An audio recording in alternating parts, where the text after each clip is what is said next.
Bonjour à tous, 36e numéro du JT de la télé. Au sommaire cette semaine, la nouvelle formule de Télématin avec toutes les infos officielles. On parlera aussi de la bataille CNews BFM TV, la chaîne info et opinion de Canal+ passe devant BFM. Retour sur cette bataille d'audience qui a agité le PAF toute la semaine. On parlera aussi du dispositif pour l'Euro de football dévoilé par M6.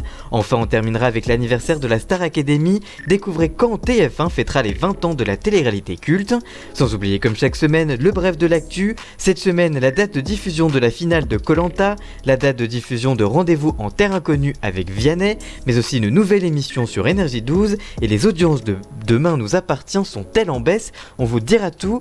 Tous les timecodes de chaque sujet sont dans la description et sur votre écran. Et nous, on développe tous ces titres juste après le générique. C'est parti, générique.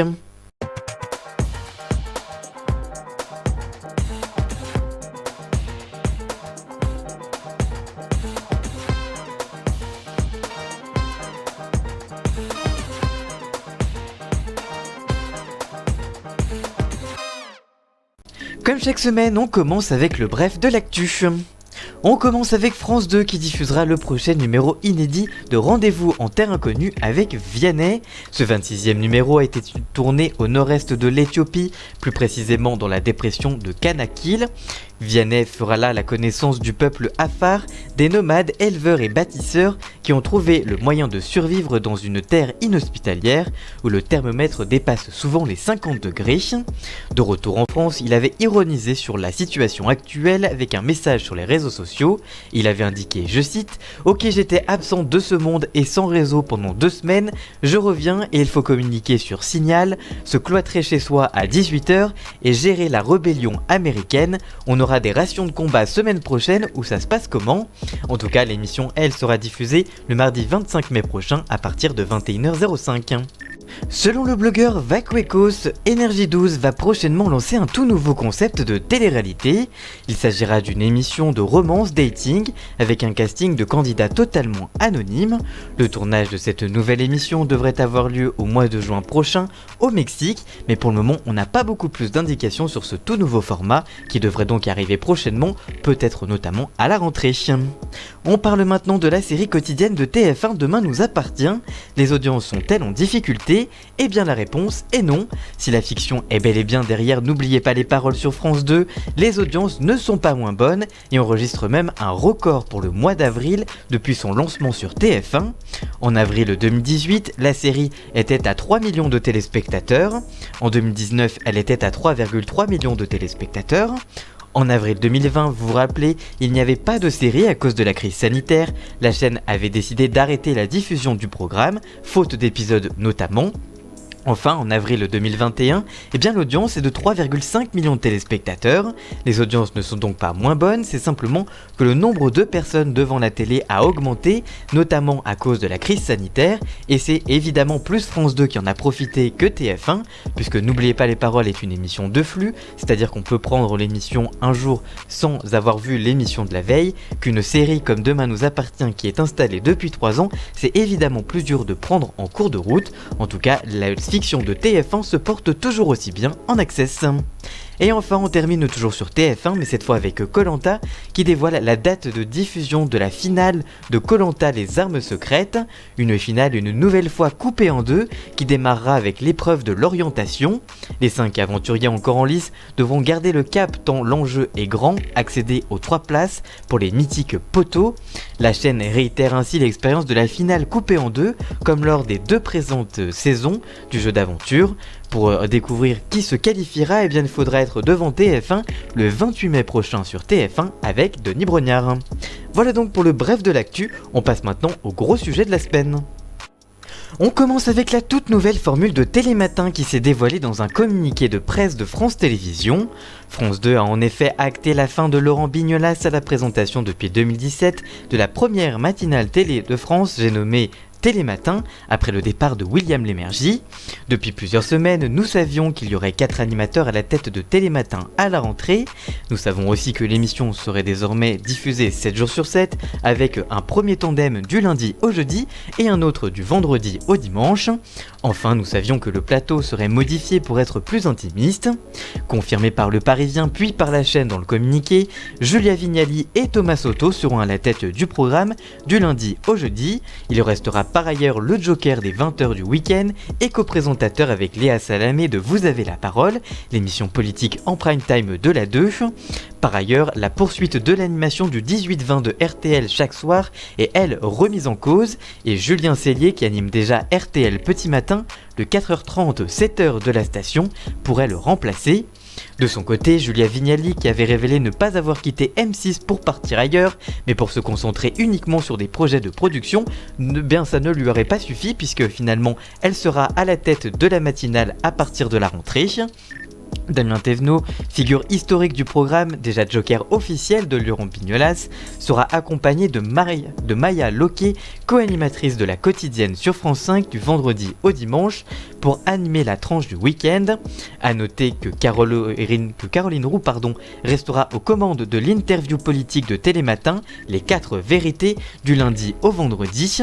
Concernant Samuel Etienne, qui était beaucoup annoncé par les rumeurs pour reprendre le flambeau, aurait été débouté à cause de Questions pour un champion. Stéphane Sidmon-Gomez, directeur des antennes et des programmes de France Télévisions, ne voulait pas qu'il fasse les deux, à la fois Questions pour un champion et à la fois Télématin.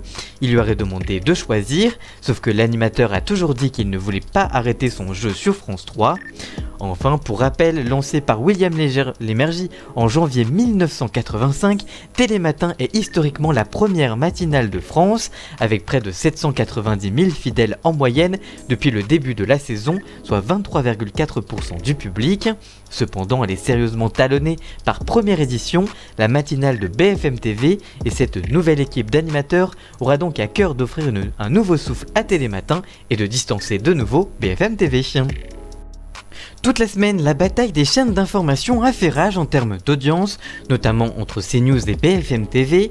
Depuis quelques jours déjà, la chaîne d'information et d'opinion du groupe Canal+, talonnait la chaîne dirigée par Marc-Olivier Fogiel, mais cette semaine, pour la première fois de son histoire, elle l'a dépassée à 2 voire même à 3 reprises. On revient sur cette semaine qui a agité le PAF. Le premier croisement des courbes s'est fait le 3 mai dernier, où CNews est devenu leader des chaînes d'information de France, avec 2,7% du public, quand BFM TV était seconde à 2,5% du public, mais restait largement devant LCI à 1,2% et France Info à 0,7%. Le lendemain, le 4 mai, BFM TV reprenait son leadership d'une courte tête, avec 2,7% du public sur la journée, devant CNews donc à 2,6% seulement, et toujours largement devant LCI à 1,1% et France Info à 0,7%, qui reste très stable. Le combat reprend alors le 5 mai où les deux chaînes sont à égalité à 2,6%, toujours loin devant les deux autres qui restent LCI à 1,1% et France Info à 0,7%, oui ça ne bouge pas. Si on regarde précisément, CNews a malgré tout battu BFM TV mercredi avec 2,653% contre 2,642%. C'est donc la deuxième fois, si on peut dire, que la deuxième fois depuis le lancement de la chaîne info, en 2017, que CNews passe devant BFM TV, même si c'est pas vraiment passé devant puisque c'est plus à égalité qu'autre chose, mais quand même. Mais finalement, le 6 mai, c'est un nouveau tour de force que CNews va opérer en passant de nouveau devant BFM TV. La chaîne du groupe Canal+ est à 3,1% du public contre 2,9% du public pour la seconde. Une audience notamment due grâce au record historique pour l'émission spéciale Michel Chardou de l'heure des pros 2 de Pascal Pro, diffusée entre 20h et 21h30 sur CNews avec une moyenne de 956 000 téléspectateurs, soit 9,7% du public avec un pic à 1,1 million de téléspectateurs. Sur la même tranche, BFM TV est à seulement 227 000 personnes en moyenne. CNews signe ses belles performances, notamment grâce à une ligne éditoriale très à droite, c'est le moins que l'on puisse dire, avec notamment des points stratégiques comme la matinale qui reste très puissante, tout comme le reste de la matinée d'ailleurs jusqu'à midi, avant de reprendre son leadership grâce à Face à l'info, avec Christine Kelly et Éric Zemmour, qui signent des scores autour de 800 000 fidèles et 4% de part d'audience, et de l'heure des pros, le soir donc, et bénéficie des audiences de Face à l'info qui est juste avant. C'est un bon lead-in comme on dit, avec des scores autour là aussi de 800 000 téléspectateurs pour 3% du public. Cette semaine, le groupe M6 a révélé son dispositif exceptionnel pour l'UEFA Euro 2020 qui aura lieu le 11 juin jusqu'au 11 juillet 2021 suite au report de l'année dernière suite à la pandémie dans 11 villes européennes. La chaîne disposera de 11 affiches de l'Euro dont au moins un match de l'équipe de France le 15 juin prochain face à l'Allemagne. La chaîne aura également une demi-finale et un match de quart de finale, le match avec la France par ailleurs si elle se qualifie pour cette étape. Pour la deuxième fois de son histoire, M6 retransmettra aussi la finale de l'UEFA Euro le dimanche 11 juillet prochain. La chaîne rappelle d'ailleurs l'audience de la finale de l'Euro 2016 qu'elle avait diffusée sur son antenne devant 20,8 millions de téléspectateurs. Les matchs justement seront commentés par Robert Pires et le commentateur et futur animateur de Qui veut être mon associé, Xavier Domergue. Ils seront accompagnés de Karine Galli au bord du terrain. Pour accompagner les matchs, M6 proposera plusieurs rendez-vous.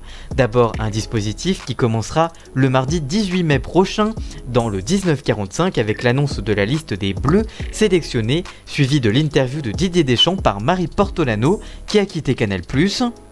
Elle sera par ailleurs à la tête du magazine 100% Euro avant chaque match qui sera diffusé sur l'antenne. L'ex-visage de Canal+ animera aussi un débrief après chaque rencontre et 100% Euro le mag, une émission quasi quotidienne résumant tous les jours de match la journée qui s'est déroulée. Enfin, dans un zone interdite exceptionnelle intitulée Père, Marie et icône de foot, les Bleus à cœur ouvert, Ophélie Meunier ira à la rencontre de plusieurs joueurs de l'équipe de France. Enfin, le groupe proposera aussi un dispositif événement sur Sisplay, la plateforme digitale du groupe, avec le lancement d'une chaîne 100% digitale appelée 100% foot dès le 11 mai prochain, 24h sur 24. Elle proposera une sélection de 50 matchs de légende de l'Euro à voir ou à revoir, mais aussi des documentaires et des programmes exclusifs sur l'univers du football. Ils s'intéresseront notamment à la génération Platini en 1984, à la victoire surprise de la Grèce en 2004 ou encore à l'incroyable épopée ibérique en 2008 et 2012. Des portraits annexes seront également présents, notamment consacrés à l'Argentin Lionel Messi ou encore à l'attaquante de l'équipe de France Eugénie Le Sommer. La chaîne proposera aussi les coulisses de l'événement une heure avant le coup d'envoi sur M6, mais aussi les matchs en direct et en replay sur Sisplay. M6 proposera aussi des innovations technologiques à ses téléspectateurs Bouygues Télécom pendant les matchs de l'Euro, avec la diffusion d'un canal sans commentaires pour se plonger dans l'ambiance du stade et un second canal avec les commentaires d'amoureux du foot. Enfin, dans une logique de groupe, les radios du groupe M6, RTL, RTL2 et Fun Radio vont faire vibrer les auditeurs pendant l'UEFA Europa League, l'Euro, reportages, interviews, chroniques, ambiance dans et autour des stades et réactions sur les antennes, tout ça sera proposé pendant toute la période estivale du 11 juin au 11 juillet pendant les matchs de l'Euro. Et on termine avec les 20 ans de la Star Academy qui seront célébrés par TF1 très prochainement, on vous dit tout. Après avoir fêté sur TMC et sur C8 les 20 ans du Loft, c'est TF1 qui fêtera cette fois les 20 ans de la Star Academy. Pour rappel, le programme avait été lancé sur la chaîne le 20 octobre 2001 avec Nico Saliagas à la présentation, qui à l'époque débarquait de France 2. Pour cet anniversaire sera produit par Endemol, d'ailleurs le producteur historique du télécrochet au début des années 2000. La société de production proposera un documentaire intitulé 20 ans de la Star Academy, le doc événement, pour revenir, je cite, sur une aventure télévisuelle incroyable qui a marqué les téléspectateurs et le PAF tout entier. Dans un communiqué de presse, la chaîne rappelle par ailleurs les 12 millions de téléspectateurs au rendez-vous de la finale de la première saison en 2002 pour la victoire de Jennifer. La chaîne reviendra sur les autres gagnantes marquantes telles que Nolwenn Leroy ou encore Élodie Frégé, mais aussi la disparition prématurée de Grégory Lemarchal en 2007, 3 ans après que le jeune homme atteint de la mucoviscidose ait été sacré vainqueur de la saison 4. L'émission avait attiré les plus grandes stars au fil des saisons comme Madonna, Mariah Carey, Beyoncé, Jennifer Lopez, Rihanna, Tina Turner, Britney Spears, Elton John ou encore Michel Sardou, pour ne citer que.